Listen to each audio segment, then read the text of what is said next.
tornado had struck the city, and Underdog was cleaning up the debris.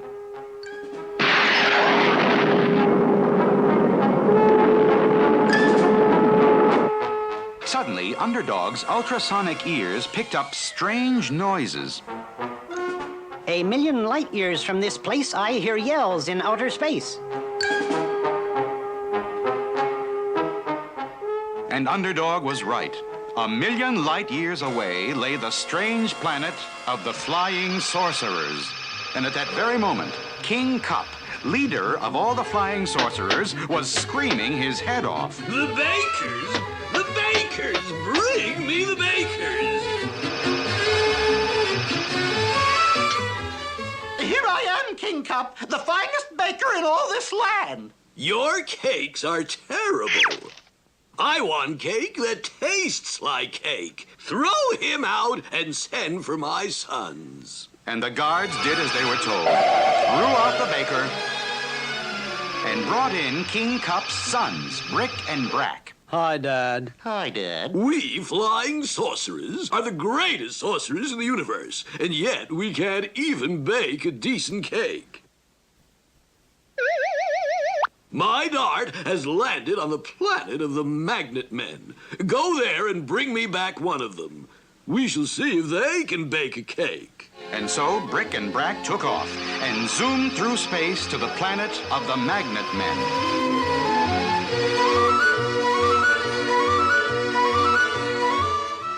Oh no, flying sorcerers, get away from me. Oh, be a good fellow. Come along with us to dear old Dad. I won't. But I'm afraid we'll have to sorcer you, old chap. I think I'll turn him into a tree. Good show. Into the capsule goes. And homeward bound through space. You, Magnet Man, shall be our new baking slave. Lock him in the bakery. But when the king tasted the Magnet Man's cake... Tooey, terrible. He can't bake at all. Throw him out. Sorry, Dad. My dart has hit the planet of Zot. Go there and bring back one of the inhabitants. There must be someone who can bake a cake. So Brick and Brack hurried to Zot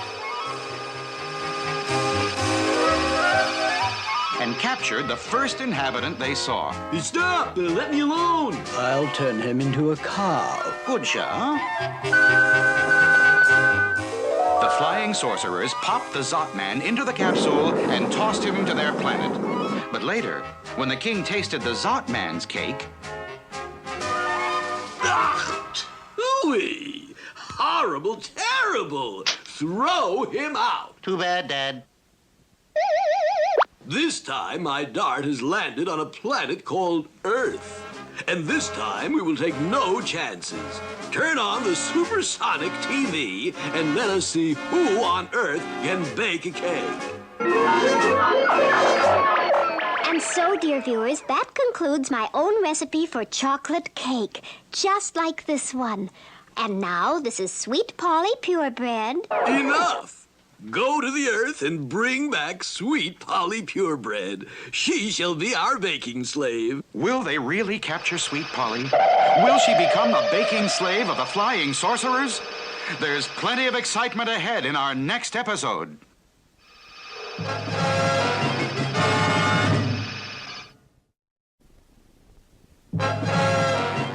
King Cup, king of the Flying Sorcerers, was sending his sons, Brick and Brack, to the Earth. Bring back Sweet Polly Purebred. She shall be our baking slave, baking cakes for all the Flying Sorcerers. Okay, Dad. We'll get her, Dad.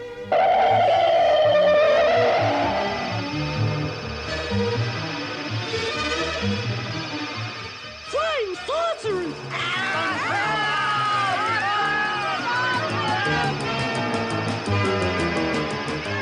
Call the police! Call out the army!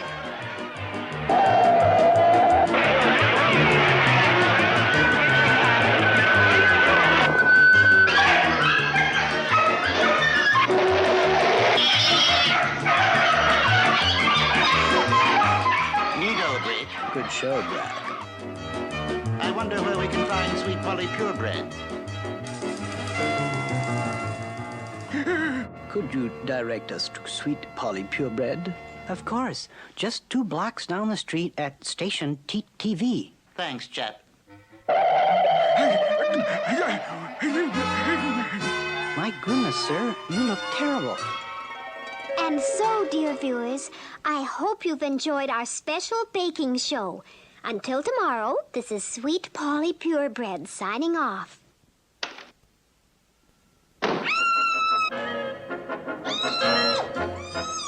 Good show, Brick.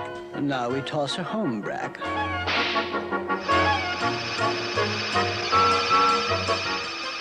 Please, sir, what are you trying to say? Those things that asked about Sweet Polly, they were flying sorcerers. Flying sorcerers? Excuse me, sir, but I must leave.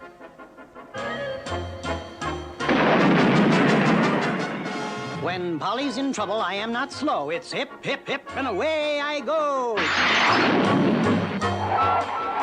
Underdog's ultrasonic ears quickly picked up Sweet Polly's muffled screams, and he zoomed toward the sound. There's no need to fear. Underdog is here.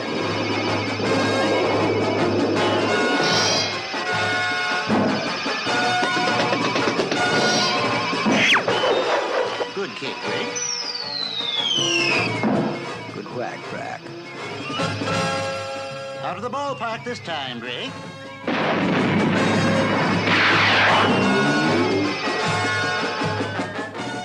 Those flying sorcerers kicked me around, and now it seems they can't be found.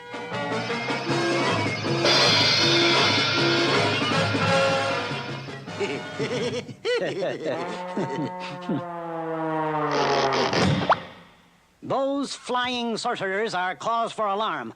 I must find them before they can do Polly harm.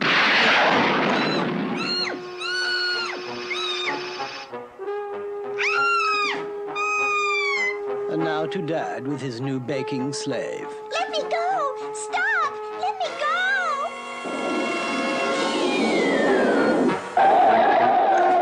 You flying sorcerers must end your folly. I am here to take Sweet Polly. Oh, Underdog. Thank goodness. Looks like we'll have to sorcer him, Brick. Let's have a ball, Bragg.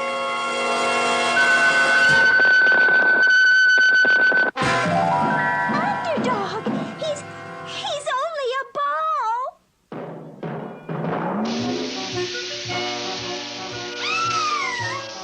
The flying sorcerers had Sweet Polly, and Underdog, now only a ball, tumbled helplessly through the air. Can Underdog possibly change himself back to himself? Is Sweet Polly doomed to remain the baking slave of the flying sorcerers? There are thrilling times ahead in our next episode. The hunter, on the prowl for a desperate criminal, decided to stop for a cup of tea. Wanted, I say wanted, kindly old grandmother for peddling hot tea. That kindly crooked face looks familiar. Here's your hot tea, Mr. Hunter. My, what a pretty girl. Looks familiar, too. My very word, fair lady. I say I'd know it anywhere. Why, it's me. Aha! Just as I thought. And everything fits, even the hot tea. Pity sakes, what do you mean? Come quietly now. You're the kindly crooked old grandmother, and I'm taking you in. Sure, it's a regular flood of false arrests, and now you're not adding another. Folderol, Flanagan. It's right here in black and white. Sure, and look at those on me desk. The mayor, the banker, the nursemaid. Now, don't worry, son. I'll bring 'em all in, or my name isn't the Hunter. No, Hunter, it's all a mistake, but sure as me name's Flim Flanagan, someone's up to no good. That is. Very well, fair lady, you're free. So there. Now, look at these close, Hunter. Caught by my own handcuffs. That's a mean joke, son. Someone is making posters to arrest people for a price, and I say it's the fox. And from a room nearby. So they're after me, huh? Looks like this poster is just in time. Wanted, dead or alive. Suggest immediate hanging without trial. Guess that'll fix the long nose of the law. Fox Studios, your face is your fortune. Can I help you? I want my wife arrested. Can you fix it? My good man, her poster will be my masterpiece. In the park in 10 minutes.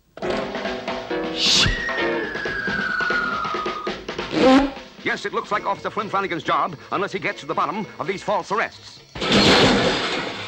Somebody got you up a tree, friend? A keen observation, boy. I say, get me out of this tree. Happy to oblige. Another crooked face. Why, the woods are full of them.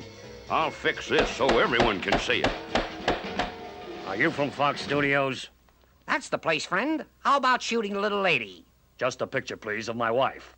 Oh, your wife. Splendid. Now watch the baby. That's a beauty. 50 greenbacks, thank you. $50? Herbert.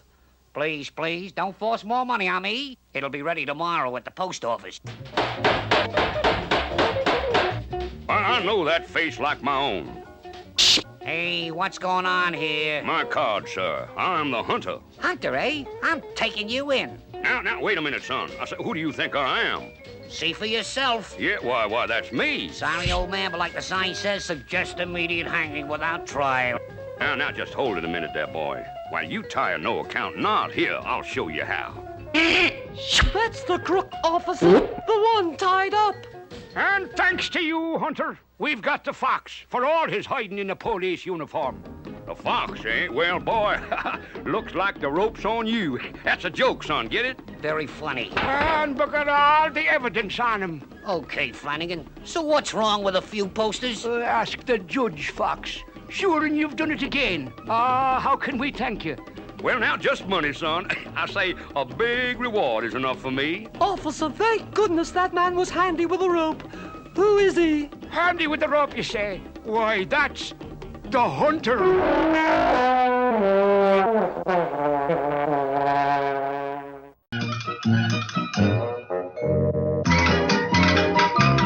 Now, be quiet, Tutor. It's just time for the favorite show of mine. Do you want to be a star? Well, now, Mr. Wizard, that's sort of what I come over here to see you about.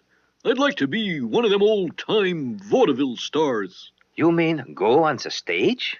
But what would you do? Oh, I'd like to give 'em a sample of the old soft shoe. Well, it's a good ambition. Go ahead, Tutor. Remember to practice hard. The first thing the new song and dance man must do is to get a good agent what will get him into the best shows.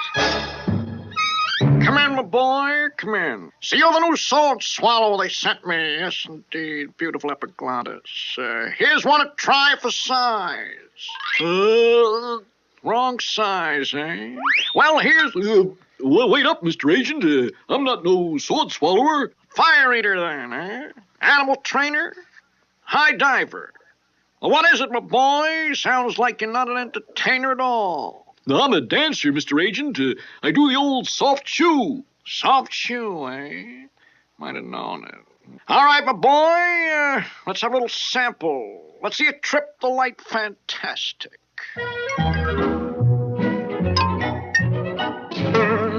Fantastic. The act seems to fall a little short of perfection, my boy.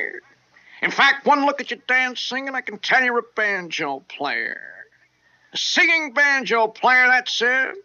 What's your name? Tutor Turtle, sir. Tutor Turtle, you say? Need something more up to the minute, like Moonshot. Moonshot, the singing banjo player. Moonshot. Sounds like I'm really ready to start off with a bang. Yeah, don't try comedy, son. You haven't got the zing. With a new name and a perfectly rehearsed act, the song and dance man is ready. Somebody stole my gal. Somebody stole my pal. Somebody came and... What do we do now, Mr. Agent? Very simple, my boy. We need a gimmick, that's all. Something to make the little customers forget you're singing. That's it. We'll put you in the rodeo. The only singing banjo player who rides ropes and brands cattle. We'll change your name to Marlon Brandine, yes indeed. And soon, at the rodeo, Somebody stole my pearl. Somebody stole my pal. Somebody came and took her away. They didn't even say she was leaving.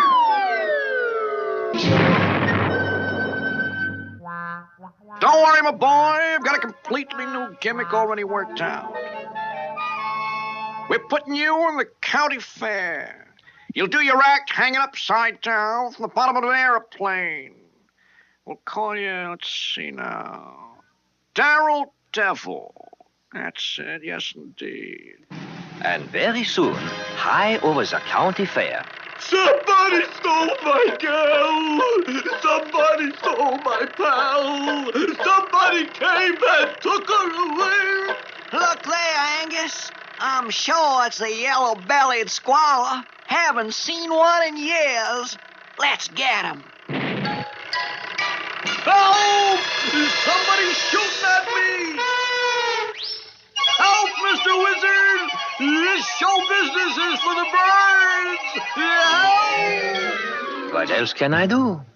Drizzle, drazzle, druzzle, drome. Time for this one to come home.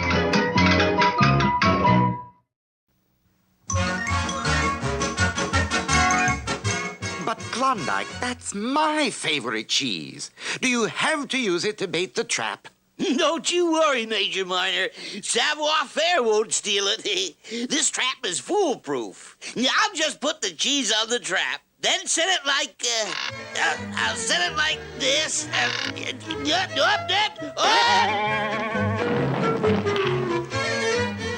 Try again. Now, fasten the latch. There. When that savoir-faire touches that cheese, snap! I'll have him! Aha! My favorite cheese. It looks like a trap, but of course I am too fast for any trap. Aha! At last I've got you! Klondike can't always get to his mouse. Wait! Wait nothing! I've got a special cell for you. In you go!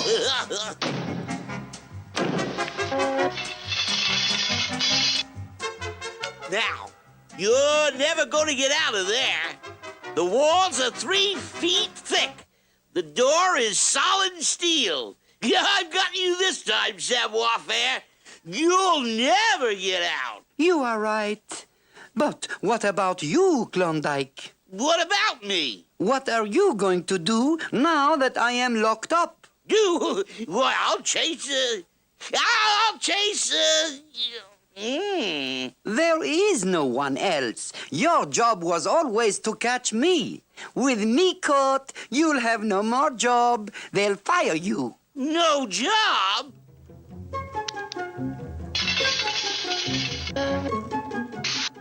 All right now, savoir-faire. Out. No? No? I won't escape unless you give me the cheese. Now listen, Mouse, you get out of there. No? Well, I'm coming in there and throw you out. Give me the cheese, and I'll be glad to escape. Never. I'll just smoke him out.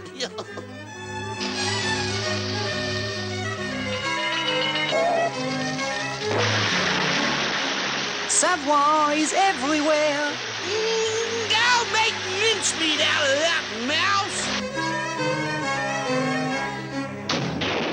Give me the cheese, Klondike, and I will go. Never. I'll fool that mouse. All right, savoir-faire, you win. Here's the cheese. Just let me check. Now, you're going to escape whether you like it or not. Pardon. Huh? Savoir-faire is everywhere.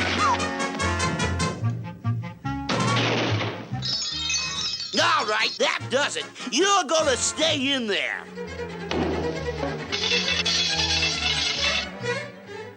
But Klondike, with me in here, you'll be out of a job.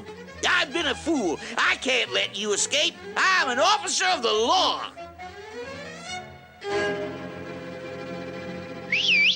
The bars, Malamute, the bars.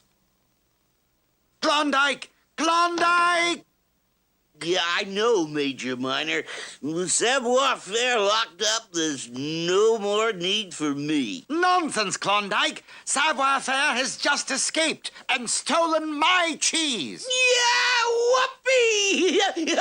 I'll make mincemeat out of that mouse! And Klondike Cat always gets his mouse.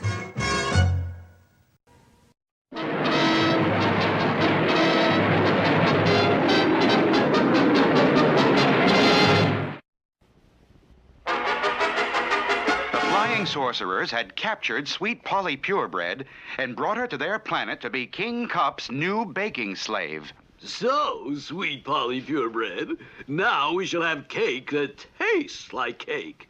Lock her in the baking kitchen and have her bake a cake at once. No! Oh, no! Let me go! Take your hands off me! But it was no use.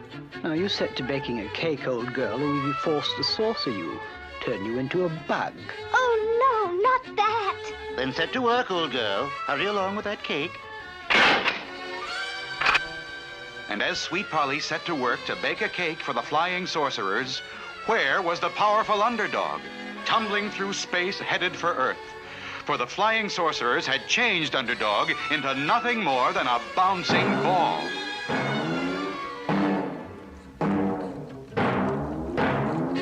A ball! Kick it this way, Freddy! Ball! Ball!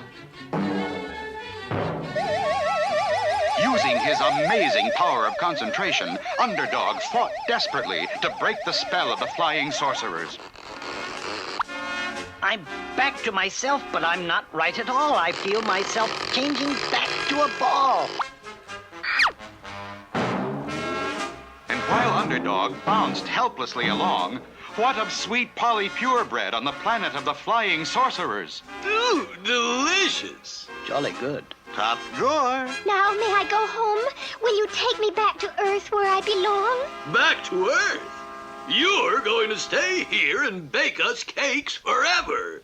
This time I want 50 cakes instead of 1. No! Let me go! You can't argue with Dad, old girl. 50 cakes. I shall have to use this huge mixing bowl and mixer. Oh, if Underdog were only here to take me away from all this. But Underdog was not there. Instead, he had bounced into the middle of a girls' volleyball game. Hit it, Jane! Ball! Look, that's not a ball at all! It's Underdog! I'm back to myself, but I'm not right at all. I feel myself changing back to a ball. Meanwhile, back with the flying sorcerers... Ooh, delicious! But not enough cake. This time you must bake 500 cakes. But I can't. Please. No use, old girl. Back to the job. There's no other way. Now I shall have to use this biggest of all mixing bowls and this huge electric mixer. I'm so weary. If only Underdog were here. But unfortunately, the once powerful Underdog had now bounced his way into a hard-fought basketball game.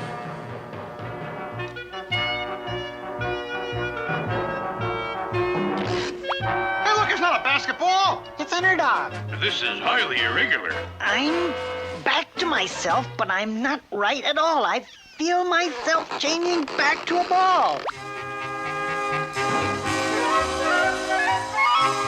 And while the players chased Underdog around the court, Sweet Polly was mixing the batter for 500 cakes.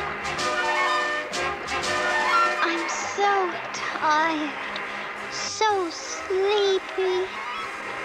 Help! Someone!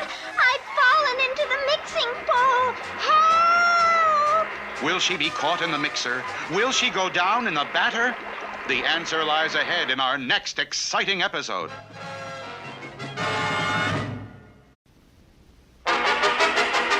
Sweet Polly Purebred, the baking slave on the planet of the flying sorcerers, had fallen into the giant mixing bowl with no one to help her. Help! Please help! Where is my underdog gone? Where was Underdog? Just a ball on a basketball court. But then, as his ultrasonic hearing heard the faint cries of Sweet Polly from millions of miles away, Underdog summoned all his mighty powers of concentration to break the spell of the flying sorcerers. Finally, now I have broken the spell. I did it because I heard Sweet Polly yell.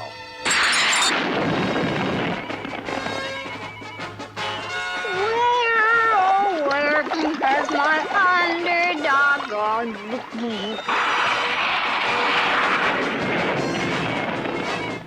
There's no need to fear. Underdog is here.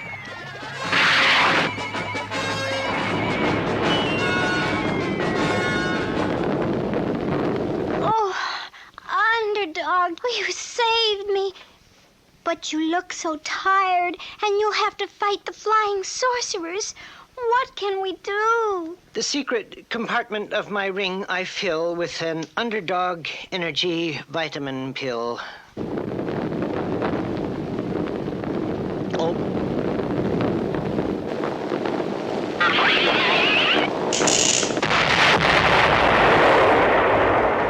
Aha! Capture this villain who would steal our baking slave.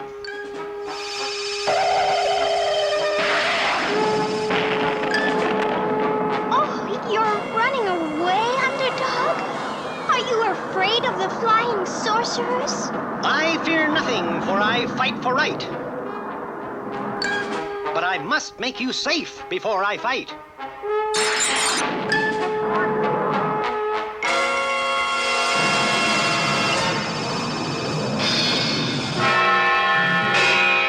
He seems quite full of vim and vigor, eh, Brick? We'd better get a bit of help.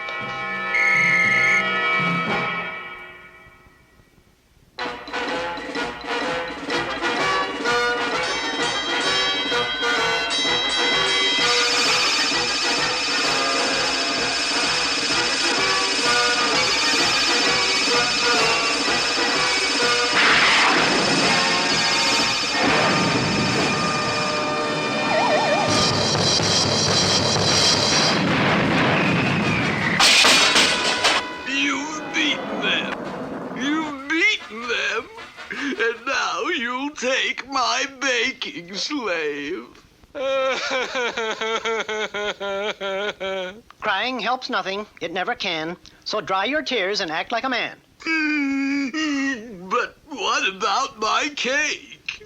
You can have your cake and eat it too if Sweet Polly Purebred wants you to. But how? If you're taking her away. I can tell you how, you mean old king. But you must promise that you will never harm anyone again. I promise. I'll always be good. Then here is my recipe. All you have to do is follow the instructions and you can bake a cake yourself. Why didn't I think of that? Thank you! Thank you! And so, with King Cup and all the flying sorcerers living happily ever after, the people back on Earth could once more look into the sky and say, "Look! It's a plane!" It's a bird. It's a frog! A frog? Not plane nor bird nor even frog. It's just little old me. Underdog.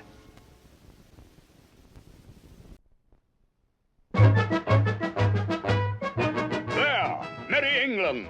Did I tell you about my encounter with the Black Knight?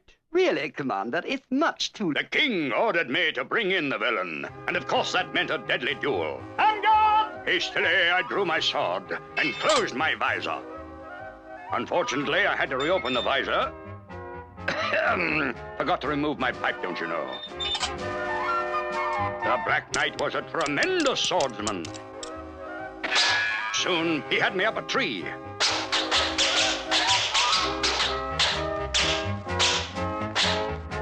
He swung a telling blow for my head, but I managed to block it. Half of my sword fell away, but bravely I fought on.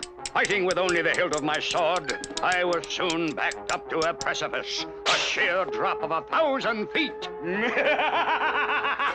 The Black Knight raised his deadly sword. It thundered down and sheared the mighty McBragg in two. Sheared the... Oh, no. Oh, no, indeed. Just as the villain lifted his sword, I escaped through a back hatch in my special armor. And when he split the armor, I was already behind him. And that's how I captured the Black Knight. I say, Commander, that was a night to remember. Quite.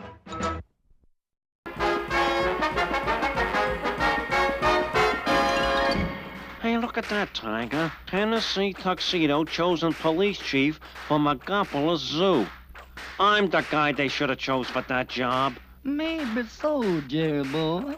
But the only way you all might get the job now is if there's lots of crime in the zoo, and Tennessee can't catch the crook. That's it. We'll pull some robberies that'll make Tennessee look like a jerk. Then they'll have to put me in charge of the police force. Come on. And soon things began to disappear. A monkey trapeze was stolen. Elephant trunks were stolen. Beaver teeth were stolen. And finally, all the zoo citizens were angry at Tennessee Tuxedo.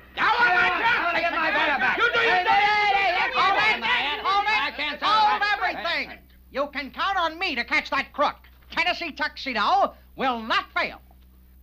All right, men, I have set a trap for the crook.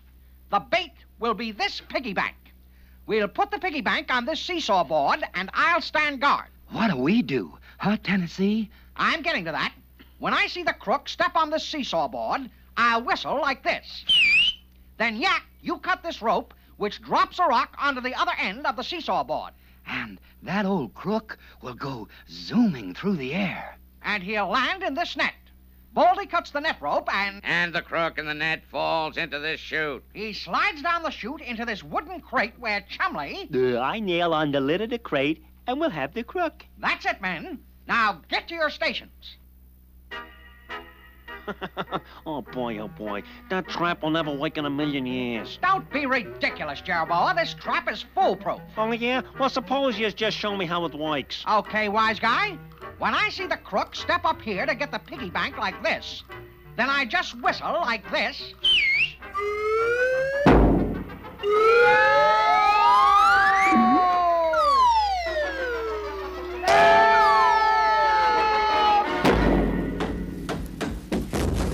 Get me out of here! Get me out of here! Look at that, the police chief caught in his own trap. You better get to work, Tennessee! Hang on, Atkins. Get a real police chief! Learn how to run a police force. Come on, Chumley, we better sneak out of here. We need help from Mr. Whoopi. So, they've selected you as chief of police for inside the zoo, eh, Tennessee? Oh, yeah. Well, now, what seems to be your chief problem? Get it? I always like this. We just want to know how a real police force operates, Mr. Whoopi. All right. Let's take a look at our three-dimensional blackboard.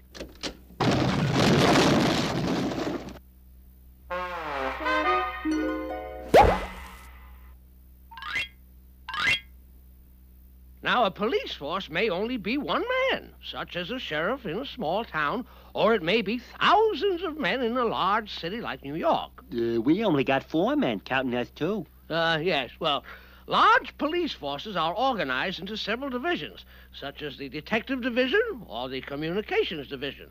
But the real backbone of any police force is the uniform division. The real backbone, eh? Well, that sounds like us. Make a note of that, Chumley. The first thing we need is uniforms. Now, how does this uniform division operate?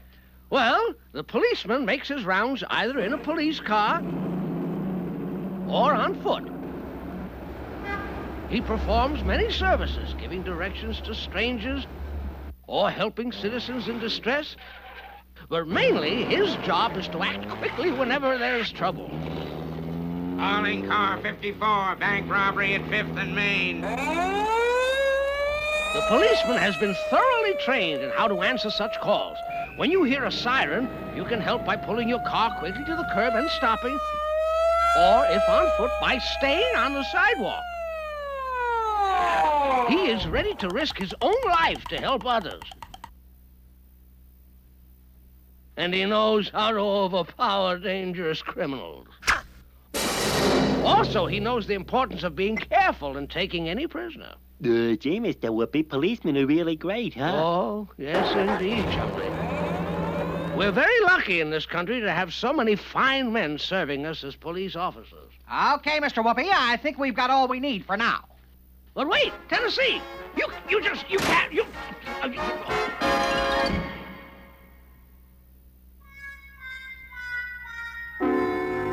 All right, men, we're after a dangerous criminal.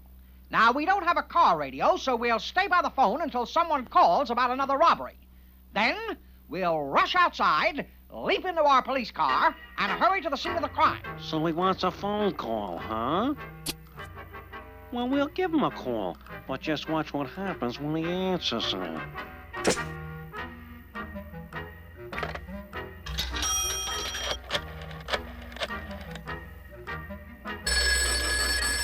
Hello?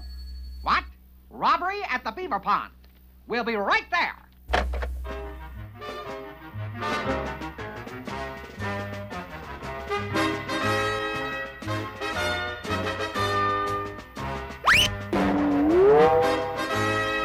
All right, Chumley, let her go.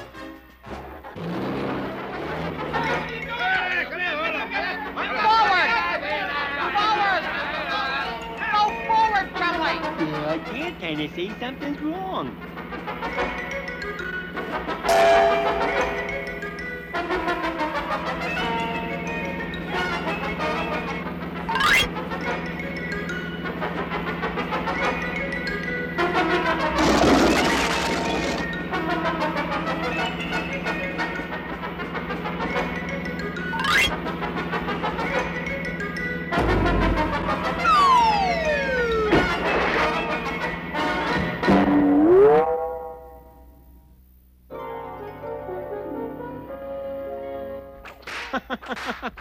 Those guys wrecked almost everything in the zoo, and everybody is mad. Just one more trick like that, and Tennessee is out of his job. And you all be the new police chief. Right, and I've already taken care of Tennessee's car again, only this time I undid the brakes and the steering wheel. Just watch what happens when they try to take that hairpin curve out there. Hello, Tennessee. This is Jabboa Jump. I am being robbed. You better rush over to my quarters. Hurry, men! Tennessee Tuxedo will not fail.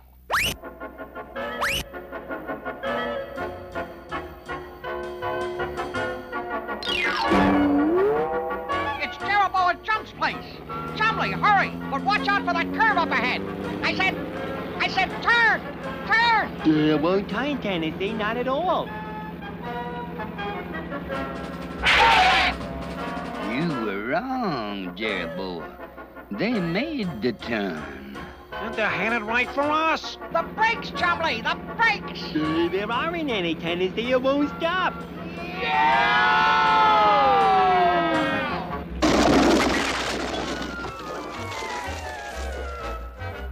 Look! The stolen monkey trapeze. Peanuts in the elephant's trunks. Everything. I might have known. Jabboa Jump and Tiger Tornado, I hereby arrest you for all these zoo robberies. Gee, Tennessee, when you finally solve a case, you sure do a bang-up job. Yes, Chumley, you might call this a smash ending.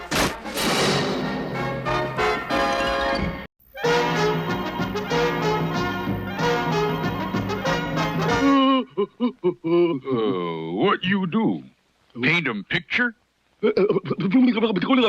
Colonel. You play him joke on Colonel? Treasure. Oh, him think him treasure map, then him get fooled. Whoopie doopie, you genius. Brains, Sergeant, brains. If we want to catch those Indians, we'll just have to use our heads. That's sure enough using your head. Look, Sergeant, there's Indian writing on this rock. It's a map. It must be the map of the lost treasure of the Gopher Indians. A fortune in gold. I can't make head and tail out of this map. We'll find some friendly Indian who can. The only Indians around here are the Gophers, and they ain't exactly friendly. Nonsense, Sergeant. Look there. And he's carrying a sign. It's Indian map reading, a specialty. Bully! Just what we need. I'd be careful, Colonel. He looks mighty like a gopher to me. Oh, nonsense. Gophers are short. This Indian is tall. You there. Can you read this map? Map say... Take this down, Sergeant. Walk 'em north 5 miles, turn 'em to sunset, walk 'em 10 miles. This cliff sure is getting mighty steep. Think of the treasure at the end of the trail. Sure enough, looks like we're coming to the end of the trail right now.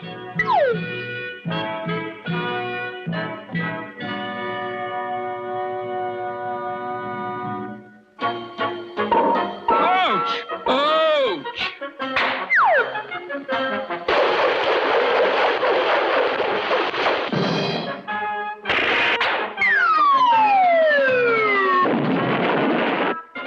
Where to next, Sergeant? Directions say cross the river and climb that tree, and then the treasure you will see. Bully! Bully! Here's a handy raft. Begging the Colonel's pardon, but that current looks mighty swift. Nonsense, Sergeant. Now follow me. Ready? Push off. We'll head straight for that tree.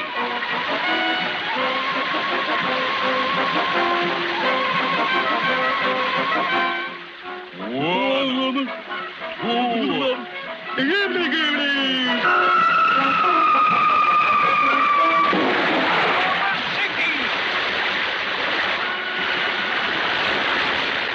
We're saved!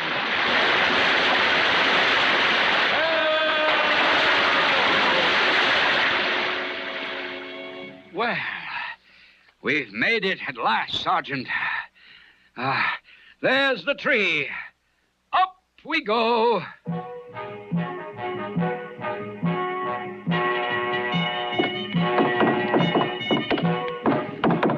I see it.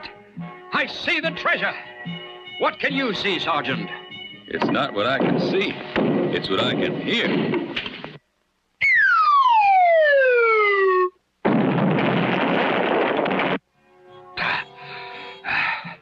There it is, Sergeant, the treasure. Open it.